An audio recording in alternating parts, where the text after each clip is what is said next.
Welcome, one and all, to the Ferret and Raccoon podcast, episode 199.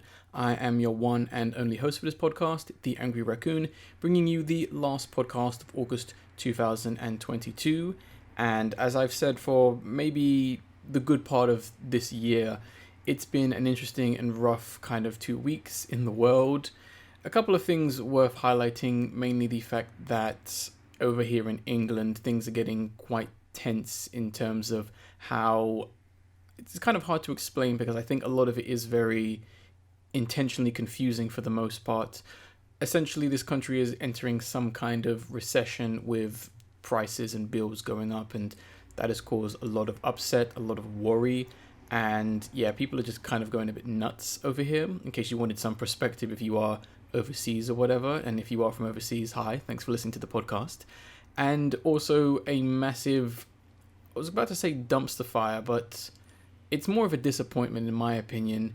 The fact that the Saints Row reboot came out only a few days ago, literally a week, well, literally less than a week at the time of this recording, and yeah, it's not good. I unfortunately talked about my worries for that reboot back, last year, and the fact that the game was delayed by 6 months, mainly because it was scared of Elden Ring, and the game has still come out as, whether you like it or not, the game is not fixed, it's not optimized, it's very buggy, and in some areas it's broken. And it is quite shocking when you see a game, be delayed that much and have people representing Volition essentially writing off criticism as haters gonna hate, and then their game ends up not being, or not having any sense of polish. Yeah, there's no real, how do I put it? I'm struggling for the words because I'm still trying to put together, or kind of make sense of this whole situation. But yeah, it's very hypocritical to act the way they did in this press and on Twitter and all that, and then to release a game that is basically unfinished. They deserve all the disrespect and hate and potential closure they're going to get. But in terms of what I've been doing over the last few weeks, I managed to do two kind of newish things. One of the main things being that I played Cult of the Lamb, which is a game I've been looking forward to for a while, and I really enjoyed it. I haven't finished it, and usually I talk about games once I have beaten them, but I wanted to mention this game right now because, one, I think everyone should go and play it, especially if you are someone who is interested in the game, if you like Animal Crossing, and if you kind of want to get into the dungeon crawling, dungeon crawling, genre, and you find games like Hades a little bit too daunting. I think this is a good game to start with if you want to get into that kind of stuff. But the one thing I really want to mention with this game is the fact that I am playing it on PS4, and I have encountered quite a few bugs and glitches in the game. Nothing that has technically broken the game, but without spoiling too much, I did beat one of the main bosses, and right after I beat that boss, I then died. I got the trophy for beating said boss, but the game then said I failed to beat the boss, and now I've been locked out of the item that only that boss gives me. So, a bit disappointed that that's even a thing. I feel like it's a 1 in a million situation, and I hope that it doesn't happen to anyone, but I just want to mention that just in case, to be very careful if you are going to play the game. The developers themselves had said there is going to be a patch because there is a mechanic in the game that just isn't working apparently, and I can testify to that. Yeah, I have not seen this item drop, meaning that, I'm essentially locked out of, I think, 3 trophies and a whole game mechanic. So yeah, not great, but I feel like they will fix it. The other thing I watched over the last 2 weeks was I finally got around to watching Jordan Peele's Nope.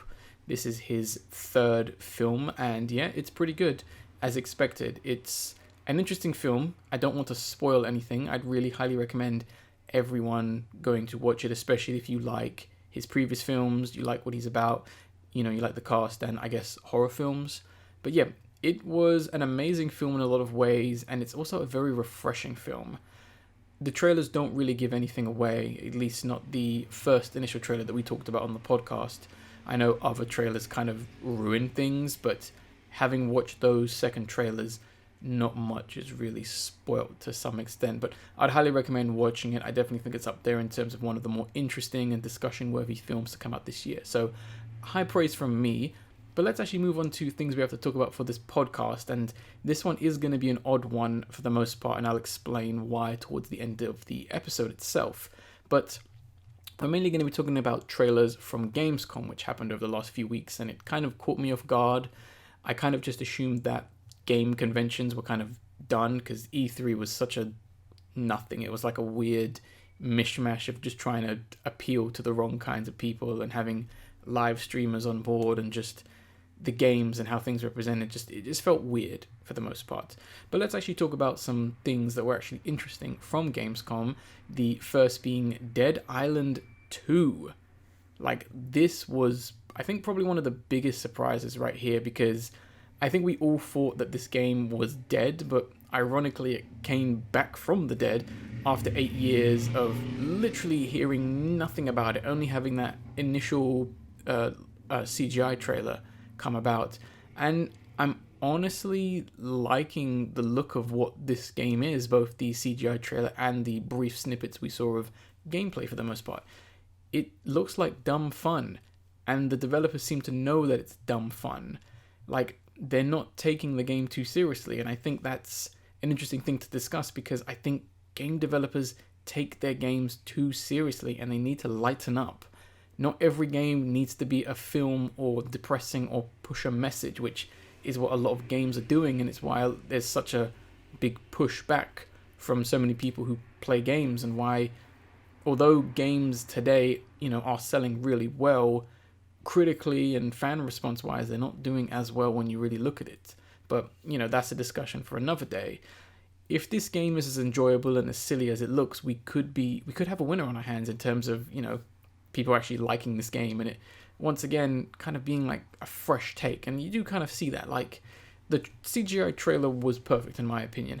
I mean, they know, they're known for having good cinematic trailers, and just showing this character going about his daily life as like the world has gone to hell was great. I mean, and I wouldn't be surprised if the animators themselves didn't take inspiration from Shaun of the Dead being one of the earliest scenes in the film. Go watch that film if you've never seen it.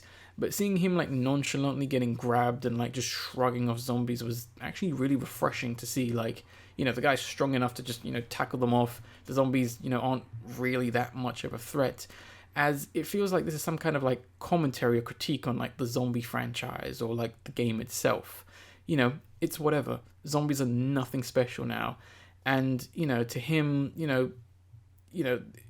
how do I put it? I'm trying to figure the words exactly, but it's a nice spin on the genre in some sense. And even the character design himself, and just to look at the character, kind of having a bit of a Lenny Kravitz design to some extent. Sorry about the noise, that's noisy neighbors. Having a Lenny Kravitz kind of look. I wonder if that's intentional, kind of going back to the whole, rock star lifestyle, when you see him just wake up and there's just a bunch of, typically the bodies of people who are partying or the girls he slept with, but realistically they're just the, zombies he's killed the night before, which is a bit strange. I would move those bodies if I were him, but, whatever. And with the story, it does look like they're going for a more satirical approach, as everyone is much more of a caricature. Always struggle saying that word. And the Los Angeles setting is like the perfect backdrop for a parody and like just mayhem, going back to GTA 5. And speaking of GTA 5, I kind of do hope that this game does kind of take the mick out of games like GTA 5 and other zombie games for that matter, because it does feel like it's going down that route of just, it's another zombie game, just go have fun, kill them, blah, blah, blah, which I think is really refreshing once again. And I actually like the first Dead Island game. I thought it was stupid fun, and I'm sure a lot of people did too.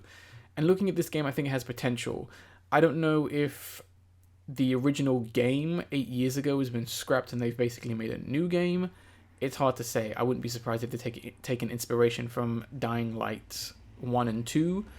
As I'm sure some of you may know, the developers that made those games were people who worked on the original Dead Island, so that should be interesting to see these two go up against each other, because Dying Light 2 was a little bit too serious in my opinion. It treated zombies as if it was something new, and it's a bit bizarre for the most part. But moving on, we have another big surprise, maybe the real surprise of Gamescom to some extent, and that was Killer Klowns from Outer Space, the game. This was a surprise mainly because it's so random. Like, Killer Klowns from Outer Space is like obscure cult. Not to say people don't know about it, but children don't know what this is, and it's never talked about except for people talking about the amazing special effects and just the fact that a film like this exists.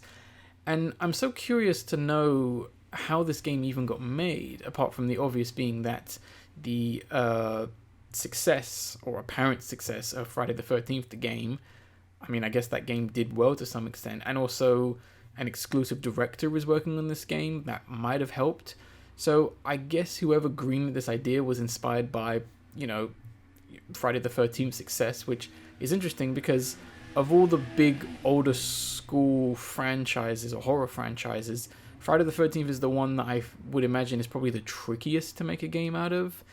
But going back to that, in a weird way, this does make for a good game in my opinion. Like, the clowns use guns, it's the teenagers, or it's up to the teenagers to save the day, which is a classic, like, horror, Hollywood trope for the most part. And, how should I put it? I've completely lost my train of thought. And, also it's relatable for the most part. Most people who are going to be playing this game are young. They're young adults. They're teenagers. And yeah, the idea of both sides working together for a goal is basically every multiplayer game for the most part. So it lends hand in hand to that.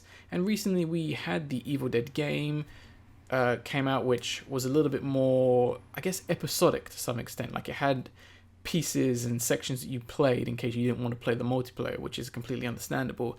So I do wonder if we're going to see more companies and more right holders asking studios to make multiplayer games based on their IPs. Like, could we see something as popular as Nightmare on Elm Street, The Thing, or like Gremlins, or even something as obscure as Pumpkinhead from 1988 get a game? Because I'd still think that Killer Klowns from Outer Space is really obscure. Like, it is the last thing I would have expected to get a game. Like, one of the last things.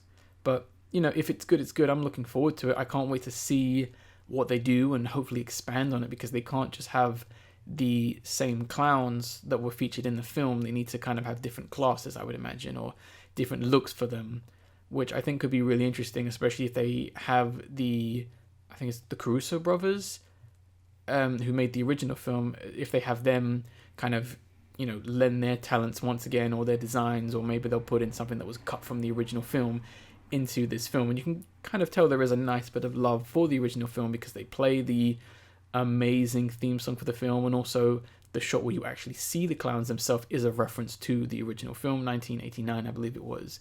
And yeah, also, people are now terrified of clowns, so that fact will work in their favor big time.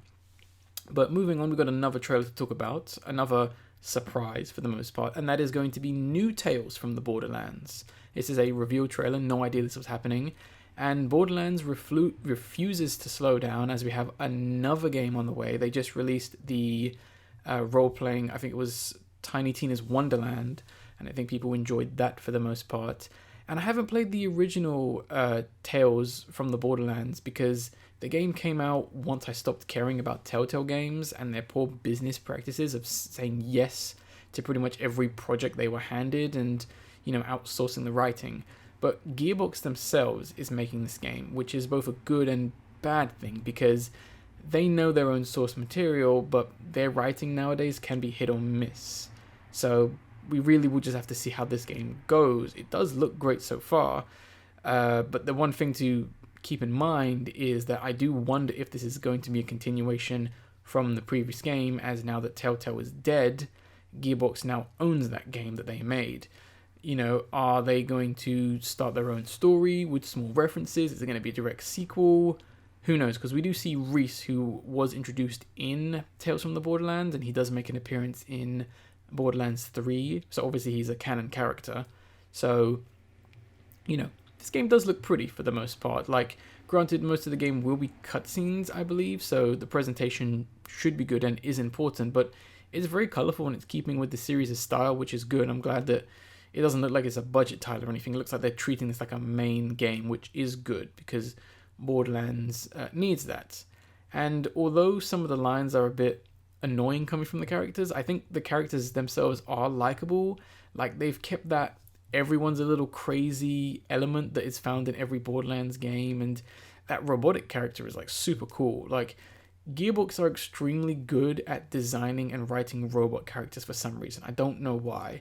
Even if you want to discount Claptrap, who is intentionally very annoying, I still think he's performed very well, or well, by both actors who played the character. So it's no surprise that they put that robot character on a cover for the game. I mean, just that shot where he's just walking past all the I forget what Atlas? I can't remember who it was. Walking past all that gunfire, he's just getting shot, and he just does not give a damn, like a freaking Terminator. I think that's pretty cool, and I'd imagine he might be more of the comedic relief, and would kind of show people how you actually do robotic characters, because it can be done. I mean, Star Wars is terrible at doing it, but it can be done. But yeah, no, I'm actually really looking forward to this game. I can't wait to see what actually happens, and I'm just interested in more Borderlands that's hopefully good. Borderlands 3 was a little disappointing for me, unfortunately, and yeah, hopefully they can redeem themselves with this game. But let's move on to another game which finally got something shown off from it, which I know this game's been floating around for a while, but we actually got to see proper gameplay this time, and that is going to be Lies of P. And to be honest, after finally seeing the game, I'm a little bit disappointed and worried for the game because of how visually close it is to Bloodborne. You know, just with a steampunk aesthetic, and it also reminds me a lot of Bionic Commando to some extent. Not the good Bionic Commando, the last game that came out that wasn't very well received for the most part. This is partly more my personal opinion, but I wanted this game to be something a little fresher in terms of how it plays, and as there are a ton of games right now that do play a lot like this game, they do look a lot like this. Even From Software themselves have moved away from the Souls franchise to some extent, going on to make Elden Ring for the most part. So I did want them to make something a little bit more creative and a little bit more interesting, because I think people are going to unfairly compare this game to Bloodborne negatively. But maybe they can, prove that it's more than just that, because it seems like they're going to have the story be more involved in the actual game, and the world is generally interesting for the most part. Like, it's always nice to see games take place in a fantastical England and do it right, which I think this game, from what I've seen, has kind of done that for the most part. The combat itself is nothing special, but the variety in that how they present the weapons and how you use your robotic arm, and that is pretty neat. I can see cool and overpowered builds already, or just really cool aesthetics and designs, come from that. I know at one point the main character has a shovel in his hand, so I'm guessing you can probably use that, or maybe the arm itself is detachable, a bit like Nero from Devil May Cry to some extent. So it is interesting, and I think the real highlight in this game are the character, or the designs for the most part. Not so much the humans, as they look, for the time period, but the mechanical monsters look great. Having a real sense of scale, and that abominable stitched together appearance is really interesting. You do see that weird robot with very distinctive hands moving about, and there's one that kind of looks like a bunch of doll body parts moving. It's very horror-esque. I do wonder if that's a standard enemy or just a boss. And I really like those characters at the very end of the trailer wearing those rabbit pig masks. They had a lot of personality and style. I do hope that they're more a part of the story to some extent, because it's an interesting visual, just these four characters just walking about, just dressed in unison. One's got a coffin on his back, and they just have a sense of swagger about them to some extent. And I thought that was a really nice way to kind of highlight or kind of present the game in some sense. I really liked that element. Next trailer we're going to talk about, kind of moving towards the more indie-ish games, although this one was shown, I believe, during the main event of Gamescom, and that is Friends vs. Friends. This is a really cool game. It looks really fun, and I'm glad that the independent scene when it comes to games is keeping the local couch co-op scene alive, because as a quick note, not everyone has internet, not everyone uses the internet that much, nor do people want to play online. So this definitely looks like one of those games that you can play with friends, or, in a local, or, just, as I said, couch co-op. But the animated trailer and that super cute song were perfect. Like, both tell you everything about the game. The animation was smooth, the character designs are wonderful, as I can see people fighting over who gets to play who, based on these characters who have, like, clear personality through their appearance. Like, you can kind of tell who's the more main characterish, the more standoffish, the more shyish character, the more who gives a damn kind of character, just based on how they look and how they act in this trailer, which I think was a very smart move to kind of add that sense of personality when you are making a first-person shooter. That's one thing that a lot of shooters do lose. That's why Call of Duty has been trying recently to add more character into their games, because there is no character in Call of Duty for the most part, and they ironically fail for the most part. The gameplay itself looks great. It looks fun. I think this game's intention is just to be fun, as it reminds me a lot of Time Splitters multiplayer, but with a cel-shaded art style, which I'm all for. Like, this is really a game to watch for. And the last game I want to talk about is going to be for Fall of Porcupine, which is another independent game, which clearly its style is very similar to Night in the Woods, as that aesthetic works well with like cartoony animal characters. It's kind of ironic that you're going to be playing as a young doctor who is a pigeon, as they're animals that are like usually regarded as one of the dirtiest animals on this planet, or at least in England. So I do wonder if that is intentional to some extent, but not all pigeons are bad. I think the more Dover common pigeon is the one that's like, whatever, but there are actually nice like pigeons around and stuff like that. It's an interesting premise, having you not only like micromanage your patients, but like your work colleagues, your life, and the issues regarding the hospital itself, as you do see in the trailer some animals like protesting, and I do believe there is commentary on like healthcare, which is a very touchy subject for a lot of people, unfortunately, and hopefully this references it respectfully, or at least maybe shed some light or some context or some perspective on the situation to some extent.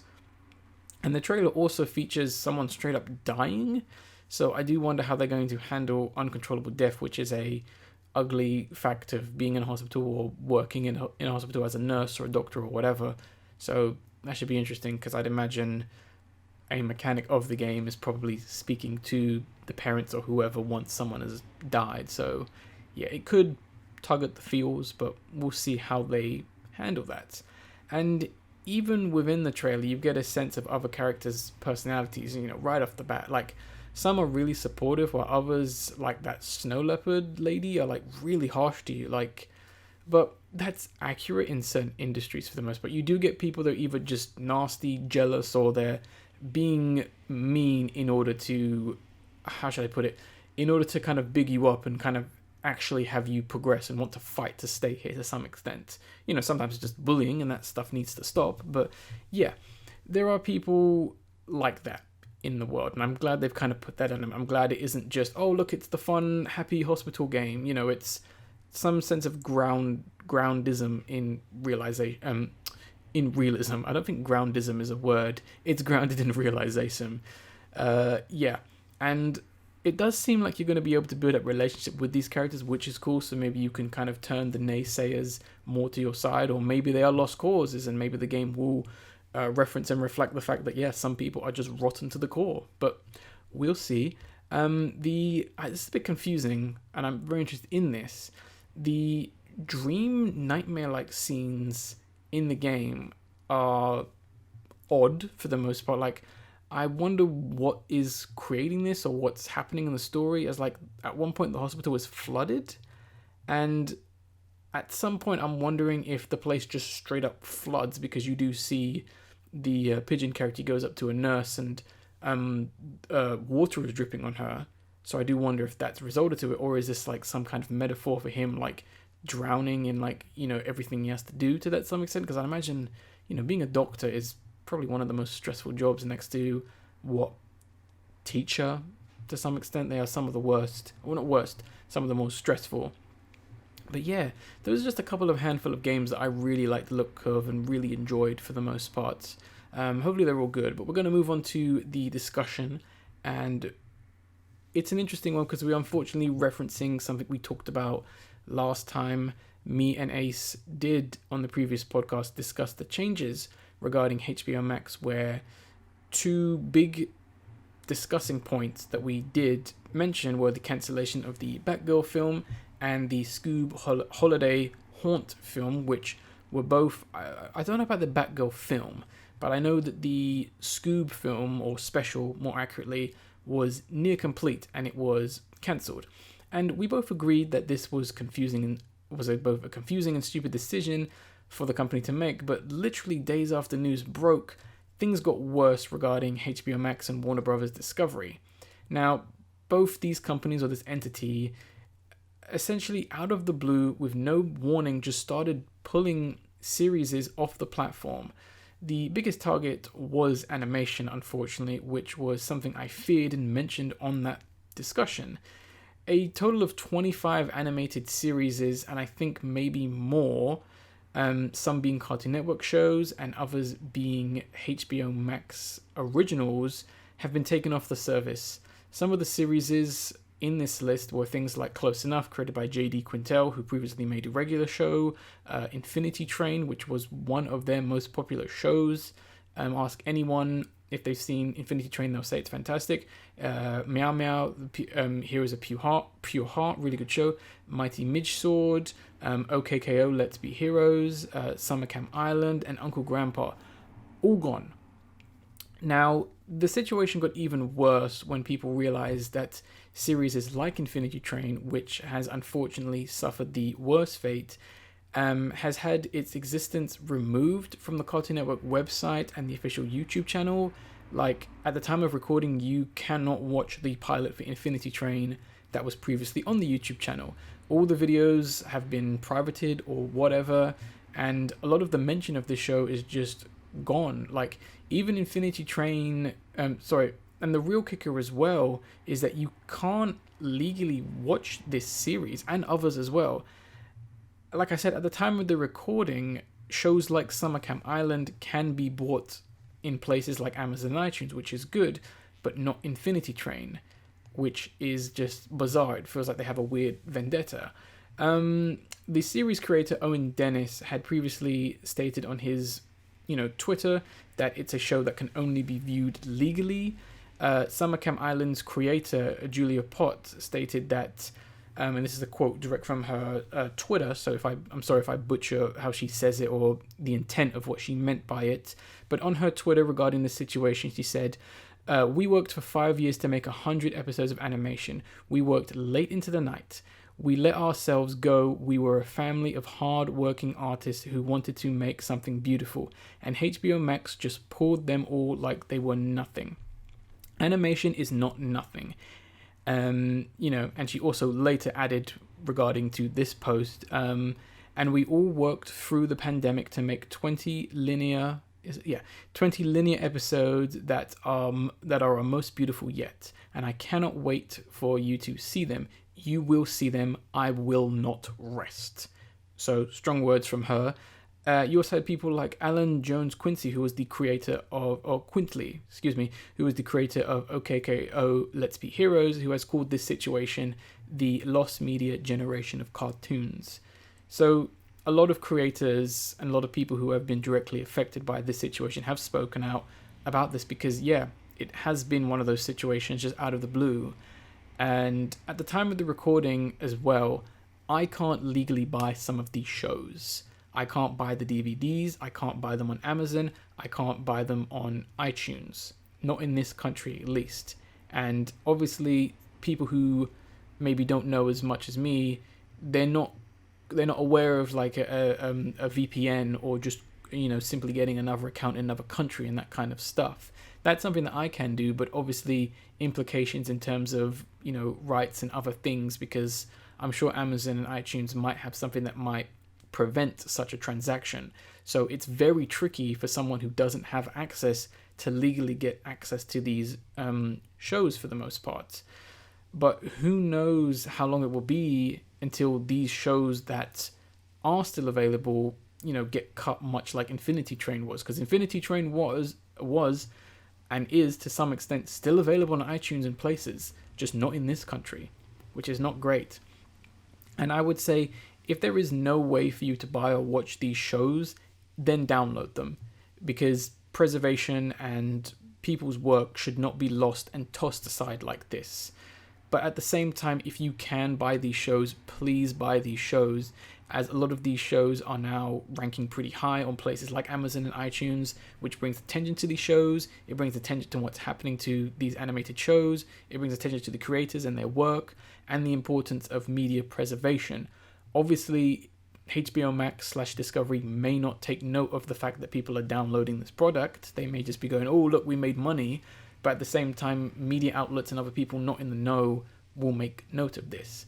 And regarding creators and animators on this series, the situation is messed up. Like, a lot of their time and effort and craft has just been like cancelled or lost for no reason and without warning. You know, the fact that the company or the higher-ups can do this to people is just disgusting. And for anyone who's going to say, oh, it's just animation, or children don't watch cartoons anymore, or, oh, they're just getting rid of the lower performing, content, everyone does that. Yes, everyone does that to some extent, not to this degree, but I will ask the naysayers this. Let me ask you this. If you woke up for work and you received a phone call from your work colleague who told you that you've just been fired and that your very presence from working at this company or this place is going to be erased, you'd be fine with that, right? You wouldn't complain, because that's fair, right? It's fair for you to just be, or for a person to just be fired out the blue for no reason, to have their possible future plans, saving, healthcare, pension just to be put on hold. That's fair, isn't it, right? If you think that what's happening at HBO Max to people and their jobs in the industry is fine, then you can't even comment when you're fired from your own job randomly for no reason. You have no excuse. You can't complain at the end of the day. And what's crazy, in case anyone thinks I'm biased because I do like animation, is it's not just animation, nor do these issues stop here. Episodes of Sesame Street have been removed from HBO Max, resulting in them uploading episodes to YouTube now. Animated projects like Driftwood, a film that was, I can't remember the creator's name, but films like Driftwood, I should say, a film about a mouse-like creature who races across the galaxy looking for Driftwood, the last free city in the galaxy, has been cancelled 3 months after being greenlit. Another 6 projects have also been cancelled or are in limbo. Some of these shows, wait for that bloody bike to go past, with HBO Max saying that they're shopping around, as in like they're looking for other people to buy it or they want to put it elsewhere. These shows being Batman, Cape Crusader, Merry Little Batman, The Day the Earth Blew Up, a Looney Tunes animated project, Bye Bye Bunny, which I believe was going to be the next sort of musical main Looney Tunes series. Did I Do That? The Steve Urkel project, and the Amazing World of Gumball film. They're all possibly cancelled, gone, not going to happen. Who knows what's happening to them? I've heard and seen conflicting opinions as to what the state of these previous 6 are. But yeah, no, not even Batman is safe. Think about it. Warner Brothers, who own Batman, they are disregarding Batman. And that's not to mention the fact that Shazam, Fury of the Gods, Flash, Aquaman 2, The Lost Kingdom, they have all been pushed back to next year. Granted, with Aquaman and Flash, we all know why, because of people like Amber Heard and Ezra Miller have caused massive issues for the company. That's kind of besides the point, but yeah, these films have been pushed back. Let me put this more into perspective. Black Panther 2 is still coming out. She-Hulk is still airing. Marvel still has content that is going to fill the rest of this year. DC has nothing. That's not going to do really well. They have given completely nonsensical reasons for like these removals, and I'll read a quick quote from what some idiot the higher up has said. So tell me if this makes sense. As we work towards bringing our content catalogs together under one platform, we will be making changes to the content offered available on both HBO Max and Discovery Plus. That will include removing some content from both platforms. That makes no sense, in my opinion. Why are they removing content needed for their service to stand out and is worth paying for? Like, they're shooting themselves in the foot by putting themselves in a much worse situation compared to other competitors, because right now Netflix, Disney Plus have more content than HBO Max. They have more animation than HBO Max. it's ridiculous. This is just corporate speak at the end of the day. At the end of the day, they're basically trying to save money, and they're taking their failings out on people and shows that simply they don't like. It's bullshit at the end of the day. But why is this happening? You guys are probably wondering, and I have, and will make sure in the link in the description to put as many links as possible regarding all the things I've quoted. Why is this happening? Well, according to Owen Dennis, who is the creator of Infinity Train, with a great little article of him kind of talking about the situation, which I'd highly recommend reading, link in the description. This was meant to happen next week, as in the, I guess, first week of September. And allowing Cartoon Network, and with this happening, this was going to allow Cartoon Network time to figure things out and to tell people. But Discovery, who were warned by Cartoon Network not to do this, because Cartoon Network told them this would hurt relationships with creators and people in the industry, but Discovery did not listen. It is worth noting that in this situation, Cartoon Network are not the bad guys here. It is Discovery Plus. It's also stated by Owens, as he theorizes, that the reason why Discovery might be doing this is because of residuals, which is basically the money that artists and creators get when a series stops being made. So by removing these series, Discovery don't have to pay anyone and will basically save money, which is fucked up when you think about it. When you take into account the fact that these residuals go towards people's healthcares and other things that are quite important to them, it also turns out that since Warner Brothers and Discovery merged back in April, the company's stock has been down by 50%, and they're apparently $55 billion in debt. So yeah, basically Warner Discovery is panicking. Warner Brothers Discovery has messed up yet again, and their solution to fix all these problems that they've caused thanks to greed is to remove content they deem unprofitable while begging and hoping that someone else is going to buy and license off their products. It's honestly pathetic, and the fact that others are suffering because of that is truly horrific. But there is some good news. I know this is quite an awful situation to talk about, and it might get worse. The good news being Cartoon Network will be supporting another series that did get pulled, Victor and Valentino, as well as Summer Camp Island, ensuring that new episodes will be aired on Cartoon Network. And like I said before, these shows are still airing on other services, so watch them and buy them at places like Amazon and iTunes. Sorry about the noise. I don't know what the hell is going on today. Show these shows your support and raise awareness for what's going on, because it's not just animation being affected. And the one thing people need to keep in mind, like I hinted at, it could be something you love that gets pulled next, because clearly HBO Max / Warner Brothers / Discovery don't care. They don't care about what you like. They're only interested in saving their own arse. But if any good comes from this situation, hopefully everyone who has lost their job finds work in a better place within the industry, or sees success in the independent scene, and or that the creators themselves get the rights back to their series. Because I know for sure if Owen Dennis, creator of Infinity Train, gets the rights back to Infinity Train and uploads the episodes to YouTube, he'd make enough money to continue the series, because it was cancelled a few years ago. Or even if he started a Kickstarter, I'm sure he'd get the money just like that. This has been such an ugly situation, but hopefully something good will come and happen without HBO Max, Warner Brothers Discovery being involved. And at this point, I honestly hope the company just crashes and burns and everyone just leaves it. But we'll see what happens at the end of the day. But yeah, that's pretty much going to be the podcast for the most part. Quite a different one, quite a heavy one. The main reason for that is because there was so much to talk about on this podcast that I kind of have to move some of it to podcast 200, which has been in the works and planning for quite a while sometime. And I don't want to spoil what's going to happen. It is going to be a pseudo special because we are celebrating 200 titled episodes. And yeah, it's going to be an interesting one to listen to. Hopefully you guys are looking forward to it. I am looking forward to it. But yeah, some of the stuff that we would have talked about on this episode, I'm going to talk about there, but we have something else that's going to be talking about. And yes, I did say we, and I guess I will leave it at that. But we have the video of the episode still to talk about, which I think is somewhat relevant in terms of some of the things that have been currently happening and what we talked about on the podcast.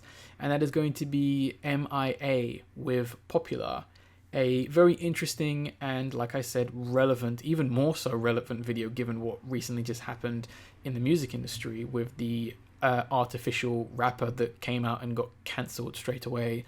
So watch this video, definitely, listen to more of MIA's music because she's fantastic.